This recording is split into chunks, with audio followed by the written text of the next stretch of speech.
Père éternel, je viens devant toi avec un cœur complet pour te dire merci ce matin. Seigneur, tu as dit dans ta parole, lorsque Seigneur Jésus s'est levé pour venir avec le programme qu'on avait donné, Seigneur, le chef sacrificateur, pour persécuter tes enfants. En chemin, il avait croisé une lumière qui l'a ébloui. Et Seigneur, ceux qui étaient avec lui ont vu la lumière. Mais ceux qui étaient avec lui n'entendaient pas la voix. Tu lui as dit, pourquoi me persécutes-tu? Saul t'a demandé qui es-tu? Tu lui as dit que je suis Jésus-Christ que tu persécutes. Seigneur, et Seigneur Jésus, Paul t'a demandé, t'a posé une question. Que puis-je faire? C'est ça que Seigneur les chrétiens doivent poser des questions. Qu'est-ce que je dois faire? Seigneur, tu l'as expliqué. Va à Damas. Sur le chemin, tu verras, Seigneur, quelqu'un qui va t'imposer une main. Et tu verras clair. Père de gloire, Père de bonté. Toi, tu es un Dieu qui guérit tous les jours.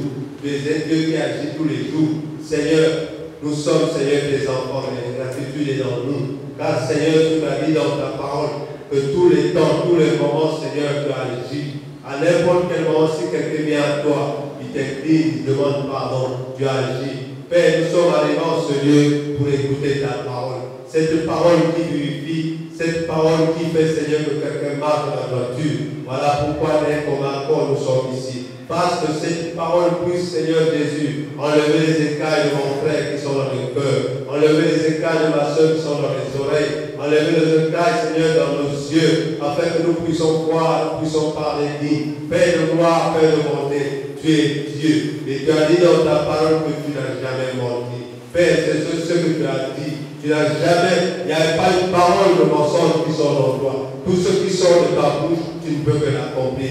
Père, ce matin, je te rends grâce, je te bénis et que tu accomplisses ta parole au nom puissant de Jésus. Nous te disons Amen. Amen. Amen, bien-aimé. Amen.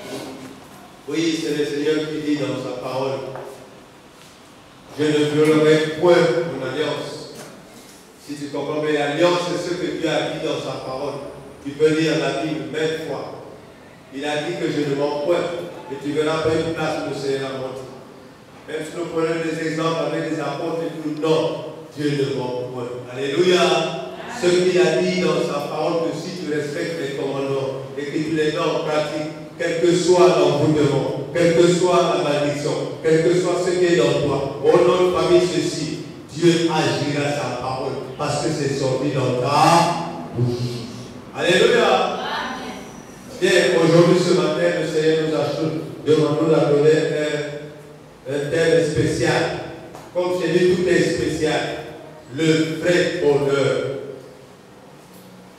Ah, le thème de ce matin, c'est le vrai bonheur. Bien-aimé dans le Seigneur, ne regarde pas le bonheur que les hommes du monde cherchent. Ne regarde pas le bonheur que les riches cherchent. Ne regarde pas le bonheur que les commerçants cherchent. Mais cherche le bonheur que Jésus dit dans son cœur. C'est d'avoir l'affection, l'amour de Dieu. Alléluia. Amen.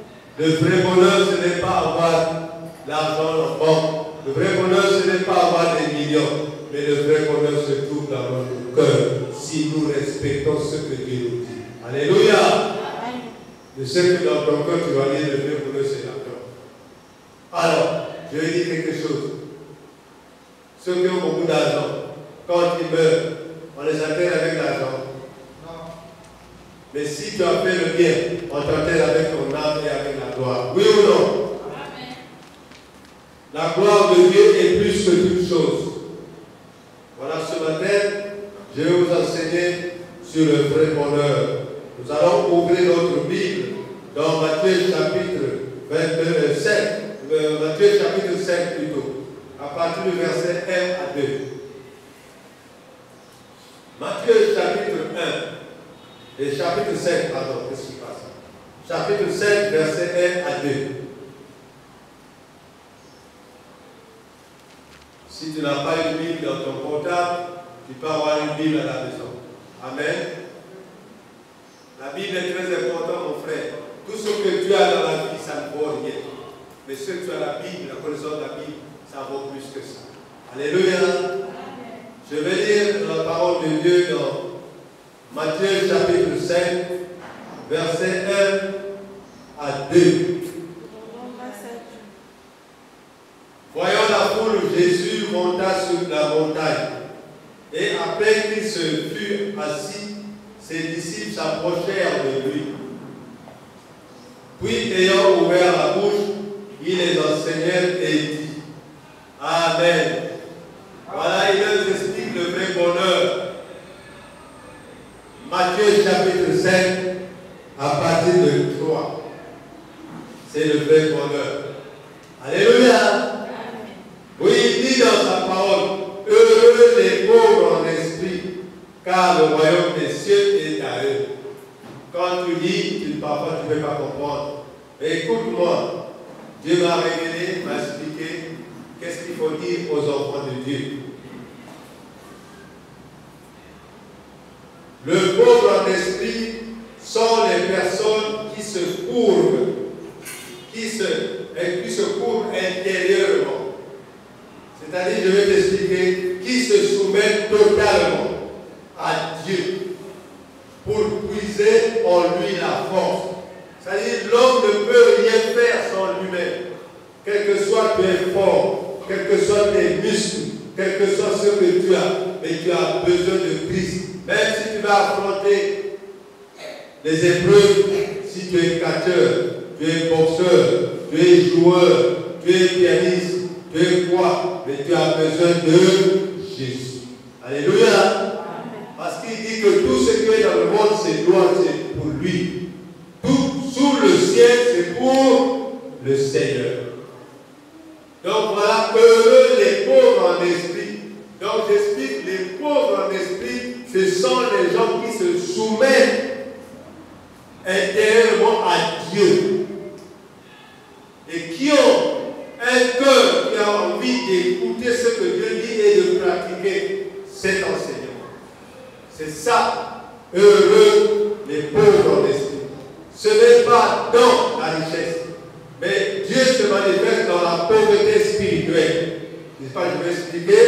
Lorsque tu es pauvre physiquement qu'on appelle ça, physiquement, mais tu es pauvre spirituellement, c'est là où le Seigneur t'accorde la grâce. C'est difficile à comprendre.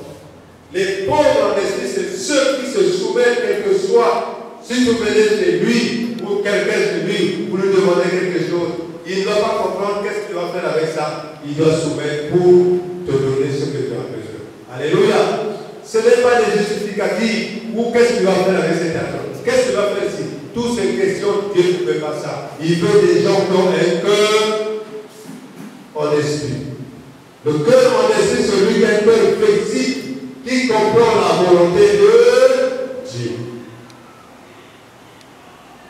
Vous pouvez voir dans vos dictionnaires, je pense que quelques explications, le dictionnaire peut vous donner. Un cœur en esprit, être en esprit, ça va être un esprit qui est développé dans ton cœur par la volonté de Dieu. Ça c'est Matthieu chapitre 5, verset 3. Nous allons comprendre le vrai bonheur et à la fin vous allez tout comprendre si la Bible a raison ou a tort. Nous allons lire Matthieu chapitre 5, verset 4.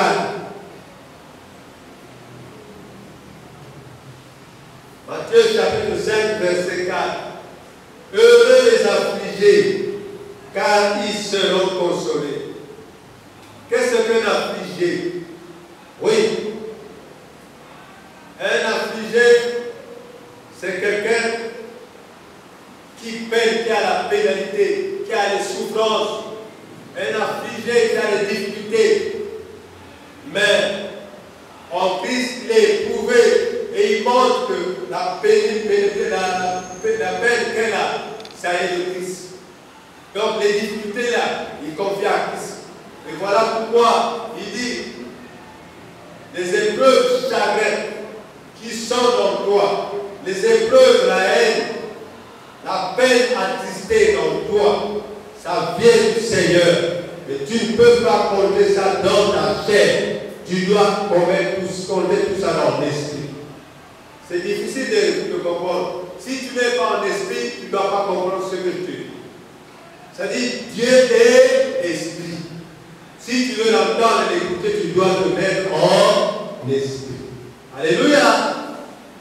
Parce que tout est spirituel.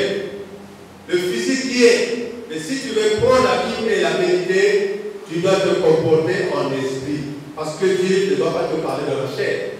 Mais Dieu, quand tu médites, il te parle en esprit. Et quand tu comprends ce qu'il te dit, avec cet esprit, tu dois accomplir l'œuvre pratiquement.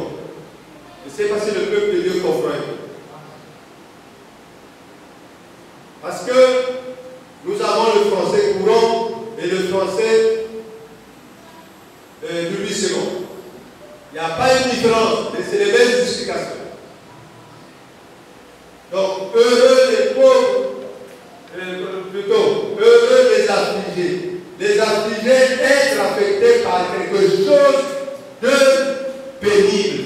Quand tu es affecté par quelque chose de pénible. Par exemple, les chrétiens subissent ces choses. Même quand tu dis à l'église, quelqu'un qui a fait de boire sa bière, il va dire, ils sont toujours pauvres. N'avez pas vous écouter ce genre de choses. C'est comme ça. Et toi, quand tu entends ça, si tu ressens ça dans la chair, qu'est-ce que ça te fera? C'est mal, vous allez commencer à vous quereller. Mais si tu l'écoutes en esprit, tu vas prendre ton chemin, tu pars. Tu dis, Seigneur, pardonne-le, va laisser passer. Amen. C'est difficile. Donc, le chagrin, la peine, la tristesse et ce qui est dans toi, tu dois le supporter dans l'esprit à cause de Christ. Parce qu'aujourd'hui, un chrétien n'a pas le temps de discuter avec un chrétien. Si vous voulez discuter, prenez la Bible. Parce que la Bible donne des questions et donne des réponses. Amen. Quand vous avez, oui, quand tu as vu ce passage, mais on va relire ceci. Dieu ne se contredit jamais. La Bible ne se contredit jamais. Parce qu'il dit bien que ce qu'il a dit, il va l'accomplir pour que l'on prouve qu'il est Dieu. Eh oui, le vrai bonheur, ce n'est pas de l'argent. Le vrai bonheur, ce n'est pas courir devant l'argent. Le vrai bonheur, c'est faire des actions qui plaisent à Dieu. Aider les autres, aider ceux qui ont le besoin. C'est ça, la vraie richesse. Bien-aimés dans le Seigneur, je peux vraiment vous dire que Dieu est miséricordieux. Que signifie la miséricorde? La miséricorde, c'est la pitié. Chaque personne doit être miséricorde. Amen. Donc, je vous enseigne le vrai bonheur aujourd'hui. Et si vous avez des doutes, vous chercherez une Bible dans ce courant, vous allez comprendre. C'est pareil que je vous explique. Matthieu chapitre 5, verset 5. Nous sommes que sur ça, c'est dans Matthieu 5. Matthieu chapitre 5, verset 5. Heureux les démonnaires, car ils seront consolés. Heureux les démonnaires, pardon, car ils hériteront la terre. Ah, il y a des gens qui vont hériter la terre. Gloire au Seigneur.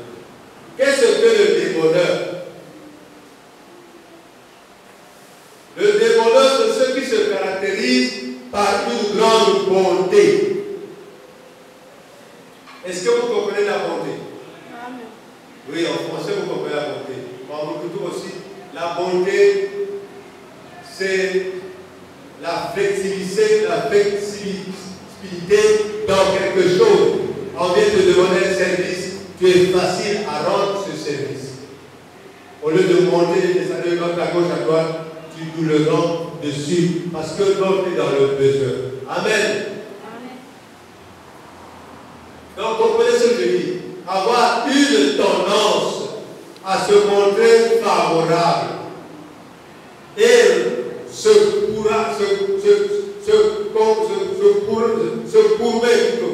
courber à autrui. Bon généreux, en donnant facilement.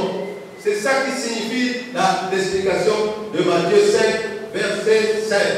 Heureux les démoleurs, car ils hériteront la terre. Mais tu ne peux pas hériter la terre si tu vis dans l'orgueil, si tu vis dans l'égoïsme, si tu vois les autres souffrir, je laisse comme ça. Donc Dieu a besoin des cœurs flexibles, des cœurs aimables, des cœurs qui ont la bonté de comprendre le souci de l'autre. Les cœurs qui ont besoin d'aider les autres. Est-ce que quelqu'un comprend? Amen. Le vrai bonheur, je vous explique, c'est ça. Le vrai bonheur, ce n'est pas avoir des milliards en banque. Oui, les milliards sont bons.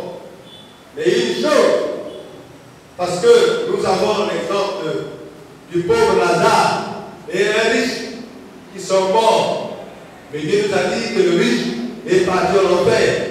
Mais le pauvre a été recueilli par Dieu. L'argent n'est pas mauvais. Mais il faut savoir s'en servir de l'argent. S'en servir, c'est savoir s'en servir cela pour tous qui sont dans le besoin. Amen. Tu vas dire que j'ai déjà lu ce passage, mais aujourd'hui, le Seigneur nous a permis de nous expliquer spirituellement que ça signifie la vraie richesse.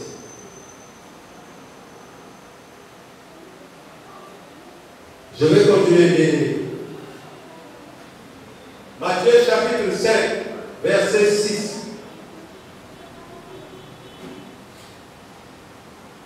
Heureux ceux qui ont faim et soif de la justice, car ils seront rassasiés. Oh, tu as faim, tu seras rassasié. Ah. Heureux.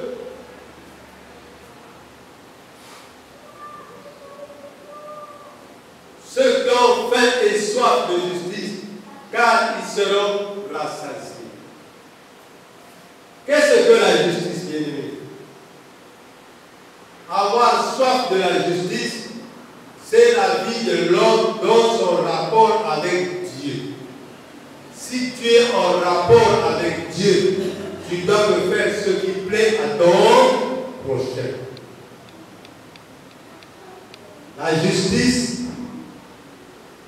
je vous parle de la justice, ce n'est pas la justice de tribunal. Nous avons aussi la justice dans nous. Quand tu veux faire quelque chose, tu vas sentir quelque chose et dire que ce n'est pas bon ce que tu veux faire. Voilà, nous avons dans nous l'Esprit de Dieu qui nous fait justifier nos actes que nous voulons faire. Est-ce que vous comprenez bien, aimé? Amen. Les actes que nous avons besoin de faire sont justifiés par notre esprit. La chair, il s'en fout de l'esprit. Donc ici, la sorte de justice, c'est la vie que mène un homme avec un rapport avec Dieu, en obéissant la loi mieux que les maîtres de la loi, en obéissant la loi mieux que les pharisiens. C'est-à-dire, Dieu avait trouvé, les pharisiens ont la loi en eux. Mais quand on arrive pour accomplir cette loi, il faut l'inverse. Je ne juge personne. Mais nous avons des exemples dans la vie où il y avait quelqu'un que les bandits ont blessé, ont outragé, il était blessé, il était alité à terre. Si vous connaissez ce passage, le bon Samaritain. Oui, les bandits l'ont pillé tout ce qu'il avait. Et le prêtre est passé devant lui. Il a changé de passage. Est-ce que vous comprenez ce que je veux dire? Vous comprenez ce que la Bible dit? Le prêtre a changé de passage. Il y a eu aussi un pharisien qui est arrivé. Il s'est dit, oh, je veux vite pour ici, on va dire que c'est moi qui l'a fait comme ça. Mais quand le bon samaritain arrive, il s'est penché sur la personne. Je vous donne ces exemples pour vous compreniez la parole de Dieu que Jésus a fait. Il s'est penché sur la personne et il a commencé à lui nettoyer le sang qui coulait dans lui. Et il a pris un peu de l'eau, il a versé là où était le sang coagulé. Et il lui a mis sur son âne derrière. Il lui a porté proche d'une ville où il a pu trouver un infirmier et qu'il a mis occupe-toi de lui, à mon retour, je vais te payer ce que tu as dépensé. Alléluia. Est-ce que vous comprenez ce que Jésus veut dire en ce lieu?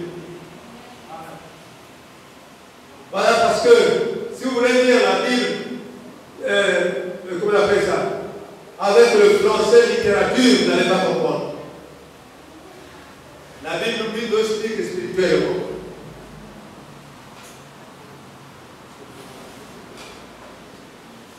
Voilà. Donc, je vous explique calmement pour que vous compreniez. Tant mieux si vous comprenez, c'est bon. Si vous ne comprenez plus, c'est bon aussi. Car tout ce que Dieu fait est bon. Nous tous, nous avons besoin du vrai bonheur. Dieu nous explique comment recevoir le vrai bonheur par des actes d'attitude, de comportement.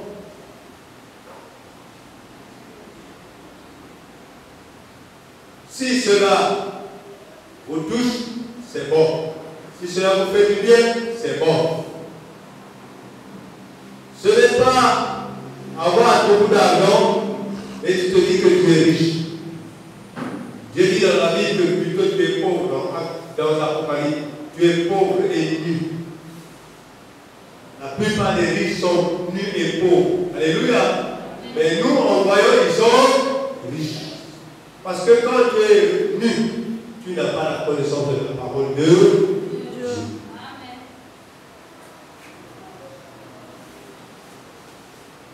Voilà.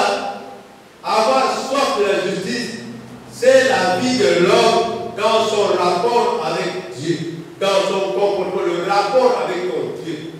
Est-ce que tu es en rapport avec Dieu pour ce que tu fais, en obéissant à la loi que Dieu nous a donnée, ou bien tu es en train d'agir comme les pharisiens qui agissent dans la loi de la chair? Ça est dans la Bible, les pharisiens et les juifs. Oui, même ils ont projeté même Jésus. Jésus, qu'il arrive un dimanche, quelqu'un venait à l'église, il est malade à l'idée. Il a dit, étends ta main. Et les pharisiens étaient contre cette guérison. Je pense que les amis, vous savez ce qu'ils doivent dire. Qui de vous, s'il a 100 prévenus, une de ces prévenus s'est égarée, ne va-t-il pas chercher la prévenue? Le dimanche, et quand il la retrouve, il est dans une joie. Oui ou non? Amen. Mais qui a créé le dimanche? C'est Dieu. Qui a créé la maladie? C'est Dieu. Mais maintenant, quelqu'un vient dimanche. Chez eux, c'est samedi. Il est rentré dans l'église en tant que malade.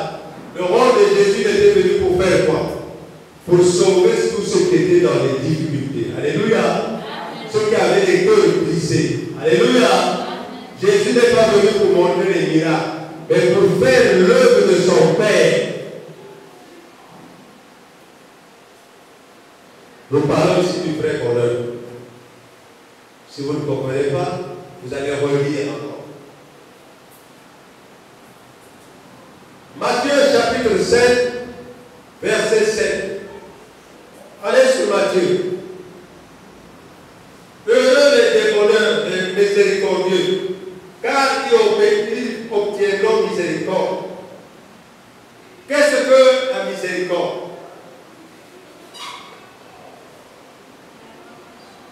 Vous connaissez la miséricorde? En nous, toi, c'est quoi? Hein?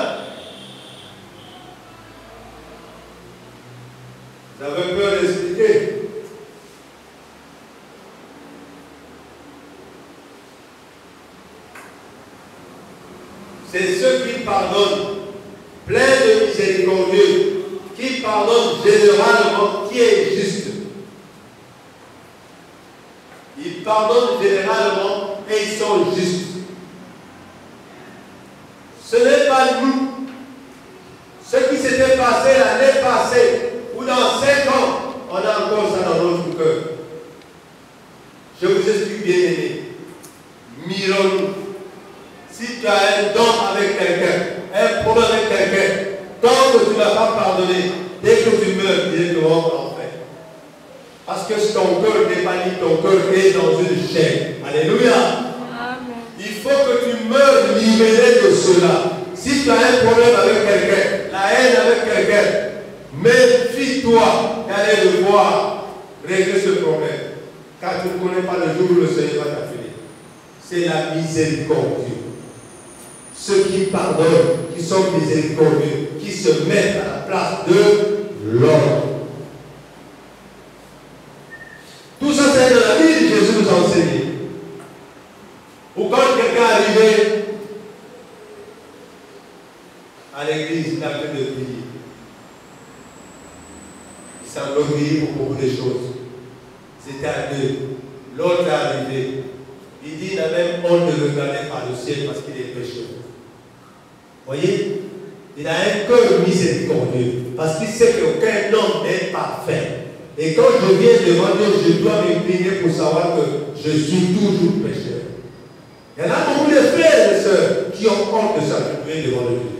Le Seigneur, c'est le plus grand, le plus fort.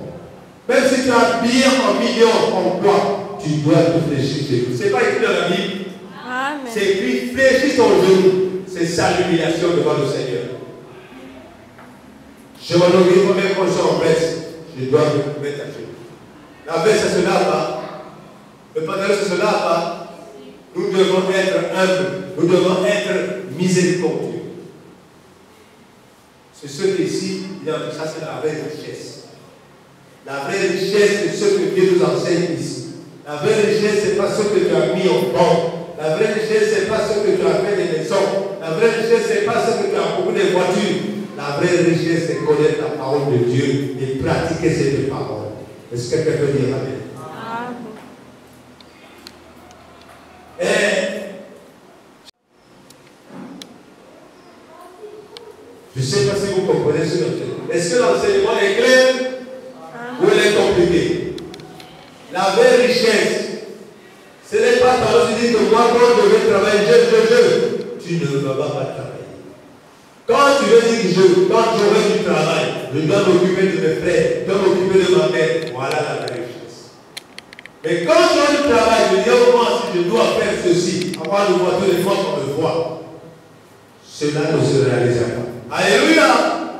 La vraie richesse, c'est faire quelque chose pour aider les autres.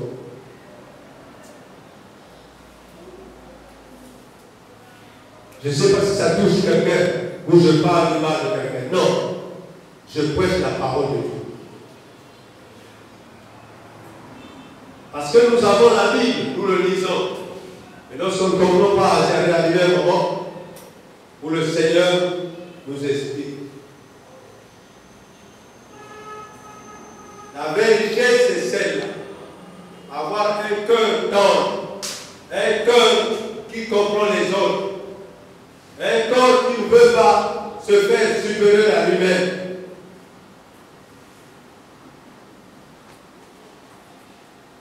Matthieu chapitre 5, verset 8.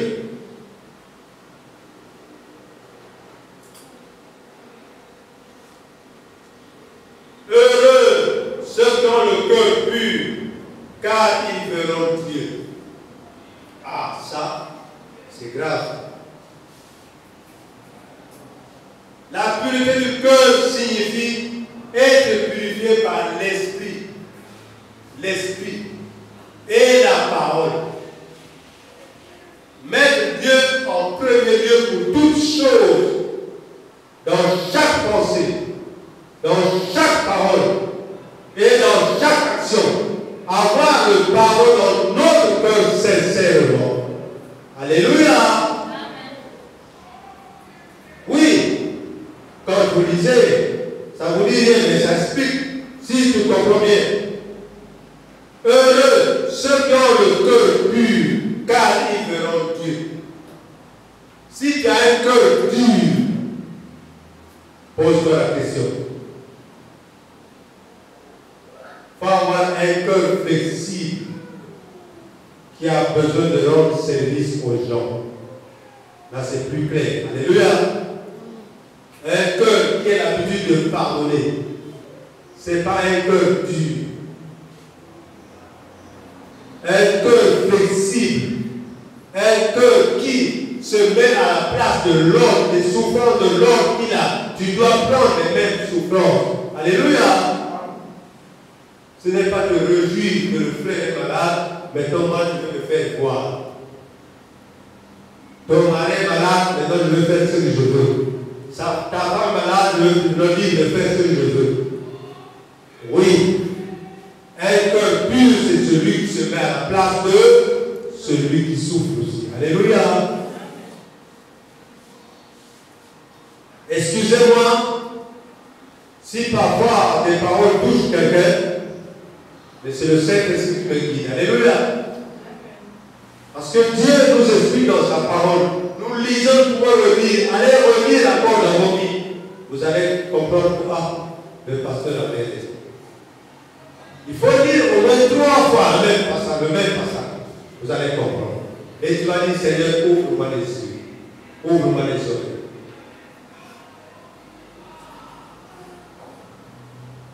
La richesse, ce n'est pas celle que nous remplissons les poches.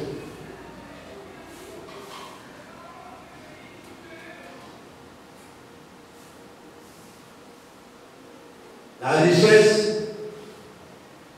c'est celle qui vient de Dieu. Avoir un esprit éveillé, la parole, mettre Dieu en premier dans chaque pensée. Mettre Dieu dans chaque pensée de nos actions. Voilà pourquoi nous échouons souvent. Nous avons besoin de quelque chose, d'un travail, d'un examen. Mais nous oublions Dieu, on veut se proposer pour faire nous-mêmes. La première des choses, tu dois prier, Seigneur, ouvre mon esprit, aide-moi, que je puisse comprendre ce qu'on va nous demander. Quand je vais le faire, mon test, Seigneur, aide-moi, que Seigneur, tu restes avec moi. Que l'ange éternel m'ouvre les yeux. Alléluia. Je vais à l'hôpital, Seigneur, ouvre les yeux au docteur qui puisse diagnostiquer ce qu'il me faut dans moi. Donc tu mets toutes tes pensées avec le Seigneur. Que nous-mêmes, c'est bien marqué, nous-mêmes nous ne pouvons rien faire. Oui, il arrive que nous avons même la terminaison des paroles. On termine mal. Si nous nous soumettons au Seigneur, c'est lui qui a créé le ciel et la terre. Nous voyons bien dans sa parole. Donc, toute chose qui est sur la terre n'a pas ciel. Nous devons lui mettre tout sur les mains pour que lui gère. Et je vais dire une chose, on n'aide jamais Dieu. Ça veut dire comment aider Dieu? On n'aide jamais Dieu, ça signifie quoi? Ne faites pas la contradiction pour ce que Dieu a dit. Oui, Dieu te demande d'aller. Mais pour un exemple, dans Samuel 15, il lui a dit, va, tu détruis enfants, brebis, en nourrissant, femmes, en grossesse, tout. Tu détruis tout le monde, ne laisse rien vivant. Mais alors, nous-mêmes en se disant que comme Dieu est méchant, Dieu est méchant, Dieu n'est pas méchant. Mais parce que Dieu a dit, quand tu commets le péché, tu dois payer ce péché. Si toi tu te réponds, un de tes enfants doit payer ce péché. Parce que c'est elle qui est juste. Voilà pourquoi Job, lorsqu'il voyait ses enfants venir, il faisait des dîmes et des offrandes pour demander à Dieu de pardonner ses enfants. Il avait la connaissance. Parce que quand tu fais la sorte, tu es purifié. Donc nous devons connaître que dans notre vie, sans Dieu, Dieu, nous sommes liés. Ton intelligence,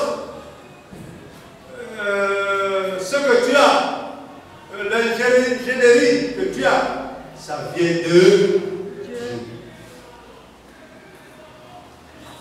Nous devons honorer et respecter ce monsieur, cet esprit plutôt. Bon, on nous a parlé en esprit et en chair, Jésus, mais il est Dieu.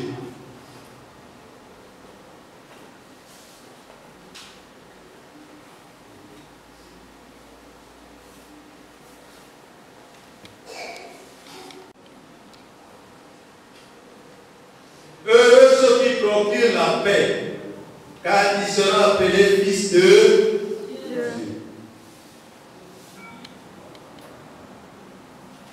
Bien-aimés dans le Seigneur, la paix c'est Dieu. Nous voyons les tendances où messieurs et dames, ils ont tendance à être des ennemis. Mais quand nous vivons en paix, l'ange l'Éternel est au milieu de vous. Alléluia. Et s'il y a des tendances, l'ennemi est au milieu de vous. Avoir un cœur flexible. Monsieur a commis, madame a commis, asseyez-vous pour régler ce problème à l'amiable. Pour éviter qu'il y ait le plafond qui s'envole par le coup de parole. Je m'explique. Ce n'est pas la peine de parler comme si le plafond doit vibrer. La paix, c'est une chose. Dans toute votre vie, nous devons procurer la paix. Faire confiance au Christ. Écoutez-moi ce que je dis. Pardonnez.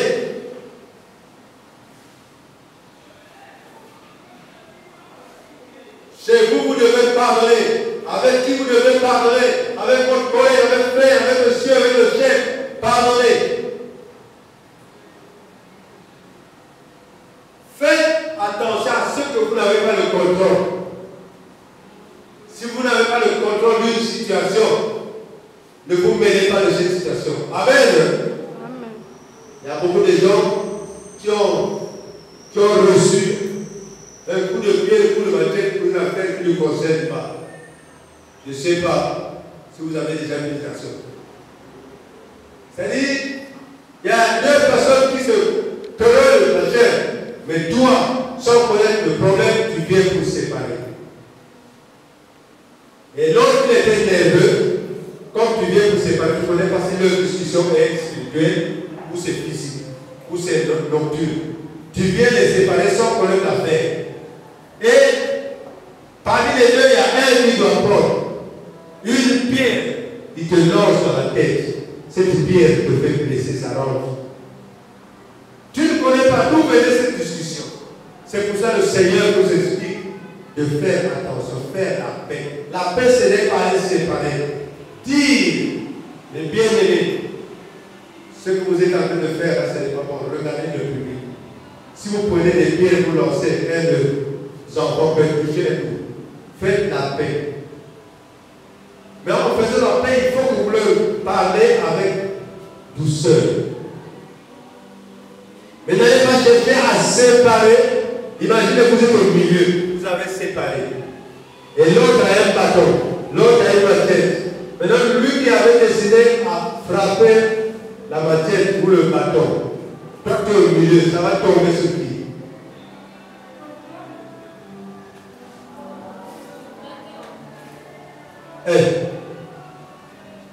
Ici, Dieu ne nous cache pas.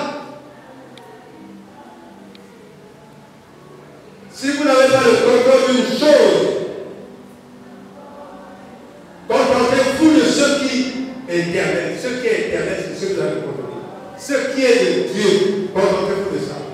Mais ce qui est du monde, faites attention. Trouvez la paix pour soi-même d'abord. La première chose, trouver la paix pour soi-même et pour les autres dans les moments difficiles.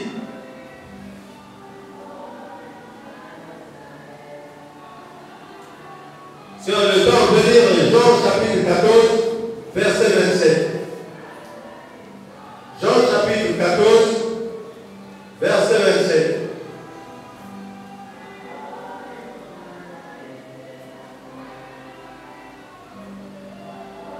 La page 1082.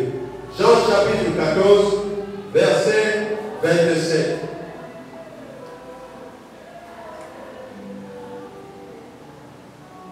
Je vous laisse la paix. Je vous donne ma paix. Je ne vous donne pas comme le monde donne.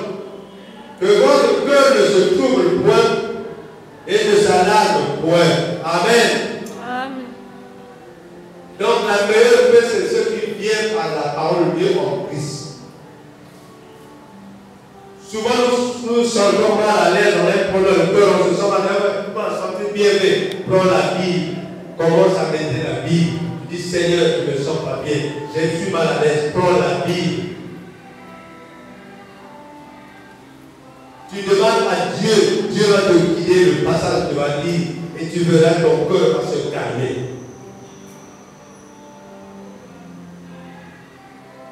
Ne blaguez pas avec la Bible.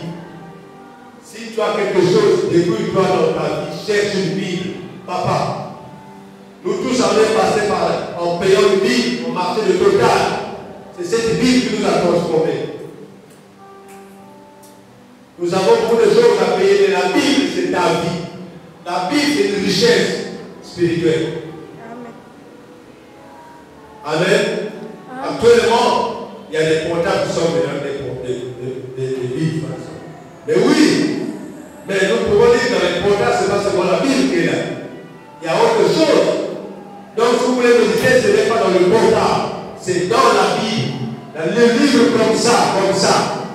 Oui, parce qu'elle va vous parler, elle va vous enseigner. Mais dans le portable, vous allez couvrir la Bible, vous allez couvrir dans les films porno, dans les films ceci, où il y a TikTok, il y a toi. Ça, ce n'est pas la méditation. Bien aimé, prenons le temps pour Dieu. Dieu va nous révéler que nous ne sommes pas dans la bonne voie. Et nous sommes en train de se tromper. Toute personne se trompe. Mais seul Dieu qui ramène la personne qui s'est trompée. Parce que sa parole est puissante. Le vrai bonheur, c'est la parole de Dieu.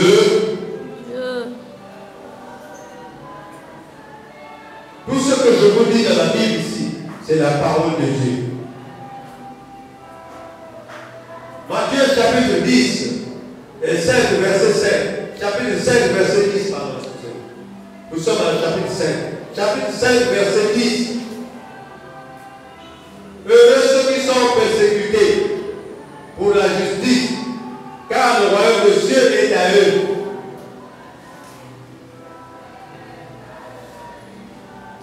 C'est obéir à la loi de Dieu dans ses relations avec le prochain, le respecter, respecter des personnes, des biens d'autrui, en respectant le droit du prochain, d'être honnête, intègre, de ne pas nuire au prochain.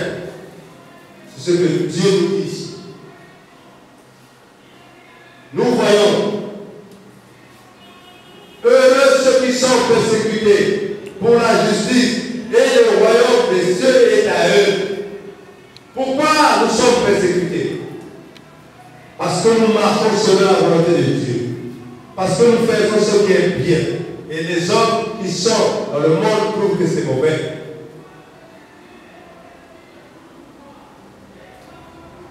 La volonté de Dieu, c'est de vivre selon Christ.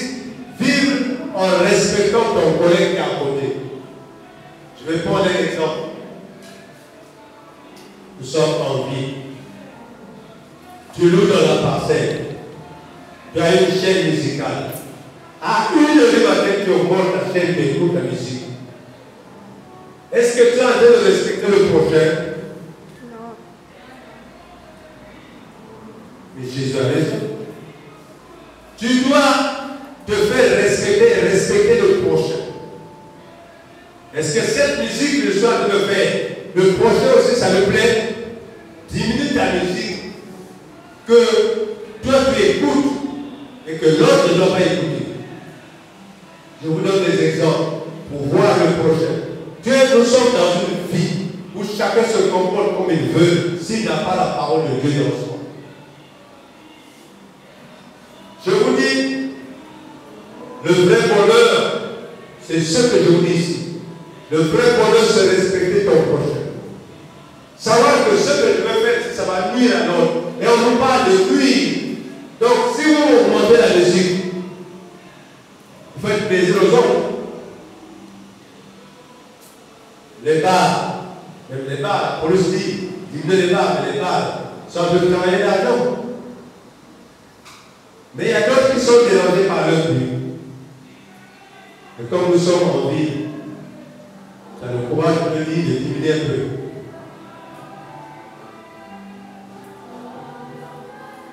C'est difficile de vivre en société. Mais c'est facile de vivre en société. Il faut qu'on ait la même compréhension.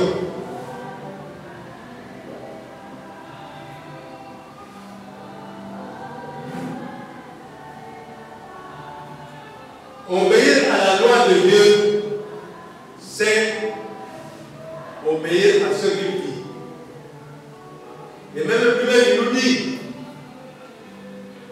aime Dieu de tout ton cœur, de toute ton âme, de tout ton esprit, et ton maître, aime ton prochain comme toi-même. Donc toi, cette loi y est, et tu prends ton gloire là-dessus, à 1h du matin.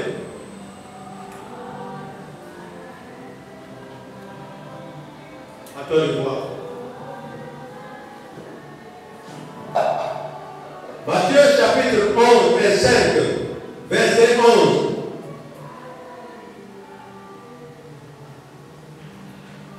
Heureux serez-vous lorsqu'on vous outragera, qu'on vous persécutera et qu'on dira faussement de vous toutes sortes de mal à cause de moi, à cause de Jésus.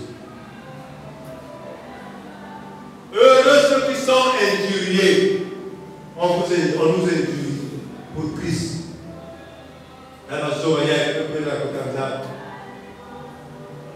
Soyez dans une joie. Parce que les gens du monde ne vont pas vous acclamer pour quand vous avez des vies pour aller chanter. Parce qu'eux, ils sont dans la joie parce qu'ils sont devant la bière. Donc ils trouvent qu'ils sont mieux par rapport à vous qui souffrez en chantant. Alléluia. C'est difficile. Donc Dieu a prévu tout cela. Je prends un exemple. C'est-à-dire, les d'autres personnes qui croient que ce qu'eux ils sont en train de faire, c'est mieux que ce que vous faites.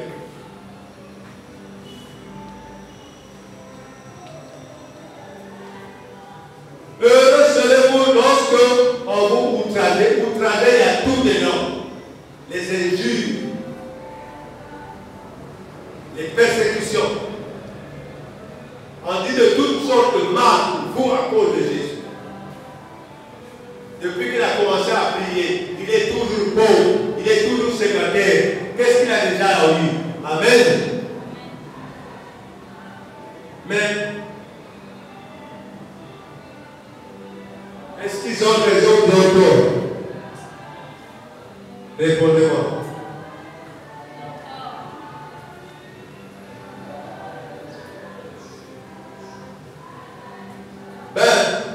D'un moment à l'autre, on peut dire qu'ils font raison. Parce que si tu vas à l'église, bientôt 20 ans, Dieu n'a rien fait pour toi. Est-ce que tu vas à l'église? Est-ce que tu vas écouter la parole de Dieu? Oui. Ce matin, tu es dans l'église. Mais à partir de 15 heures, tu es dans la boîte de nuit. Tu vas à l'église? Pose une question.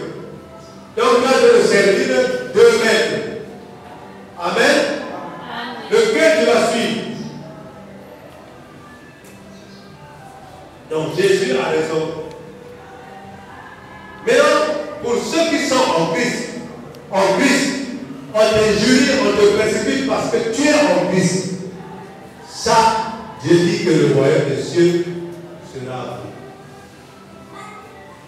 Il faut qu'on t'injurie, quand te dit n'importe quoi pour Christ, sois dans la joie, sois heureux ou heureuse. Alléluia. Car tous les injures et les persécutions qu'on nous donne, cela Dieu nous donne des récompenses.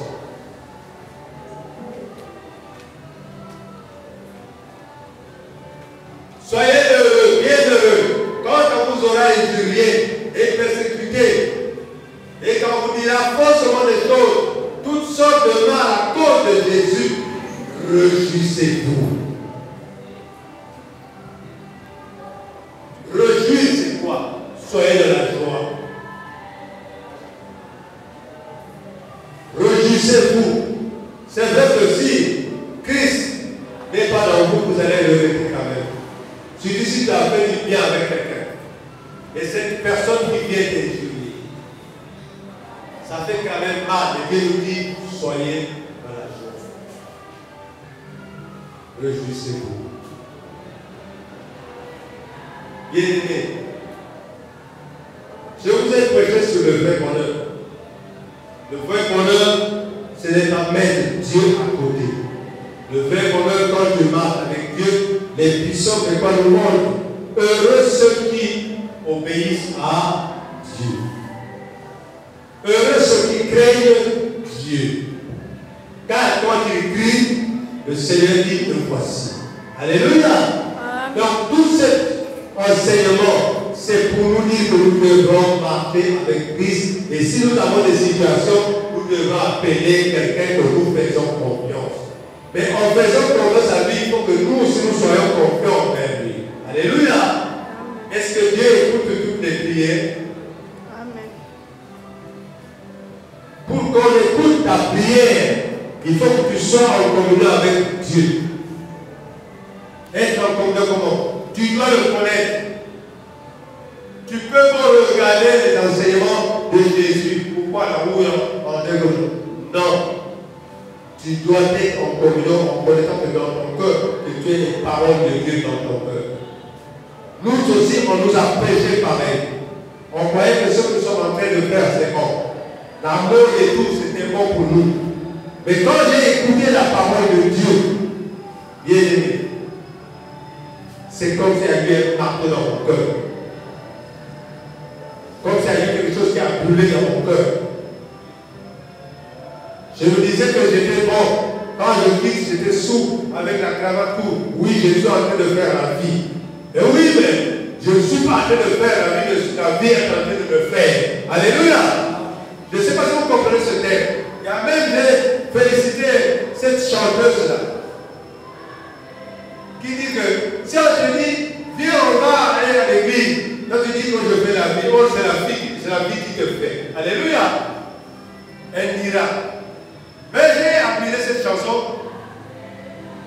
parce qu'il y a d'autres qui trouvent s'habiller, aller jouer la carte, aller faire ceci, que d'aller à l'église. Ils trouvent qu'ils sont en train de faire la vie parce qu'ils ont mis l'argent pour jouer. Est-ce que quand vous comprenez quoi? C'est eux qui font la vie ou c'est la vie qui le font? C'est la vie qui le font. Donc ils sont en train de faire les versions. Bien aimés, soyons dans la joie lorsque nous sommes persécutés. Dans notre famille, aux alentours, dans nos collègues, on est injuriés. Soyez dans la joie, dans l'allégresse, pour que votre récompense sera grande dans les cieux. Car c'est ainsi qu'on a persécuté tous les prophètes qui ont fait la volonté de Dieu. Tu n'es pas le premier persécuteur. Tu n'es pas le premier. Je peux te dire, Jean-Baptiste, quand on a commencé seulement à dire quelque temps, on l'a tué. Oui ou non? Ceux qui disaient, dites-moi, c'était bon ou c'était mauvais? Parce qu'il commençait à dire la vérité à celui qui a péché. Le roi.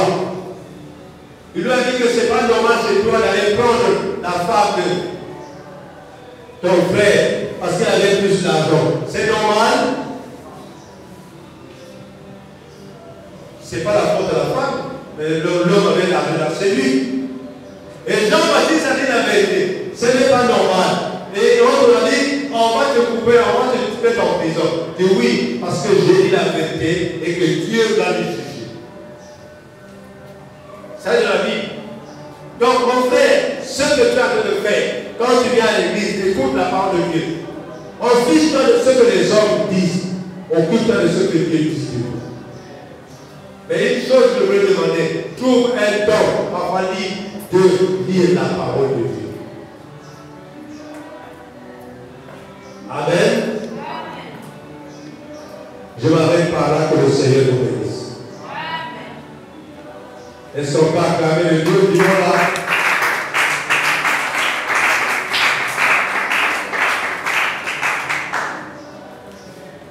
Père, tu ne dis pas des choses sans réponse, Père. Tu as vu nos comportements, tu as vu nos cœurs, tu as vu nos pensées. C'est à cause de ça que tu viens de nous enseigner le vrai bonheur. Père, nous étions dans l'erreur, dans le manque. Parce que lorsque nous avons l'argent, nous trouvons que nous sommes heureux. Mon Père nous dit dans sa parole que vous êtes nus et pauvres. Le vrai bonheur, c'est connaître la parole de Dieu et la mettre en pratique. Père, c'est toi qui donnes tout. Tout vient de toi.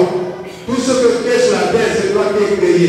Père, nous te demandons pardon. Nous avons besoin de toi, Seigneur, dans notre comportement, dans notre mariage, dans notre travail, dans tout ce que nous voulons faire, Seigneur, que tu prends la première place dans notre cœur. Et que, Seigneur, que tu nous enseignes, accorde-nous la sagesse, le discernement, afin que nous puissions marcher dans la droiture. Guide-nous dans tout ce que nous voulons prendre comme décision. Seigneur, car ta parole dit, Seigneur, ceux qui sont heureux, c'est ceux qui soumettent leur problème à Dieu. Manifeste ta présence, manifeste ta grandeur. Guide-nous, conduis-nous, Seigneur, que le Saint-Esprit soit avec nous et ne nous retire pas ta sagesse pour que nous puissions faire ta volonté. Seigneur, merci à toi.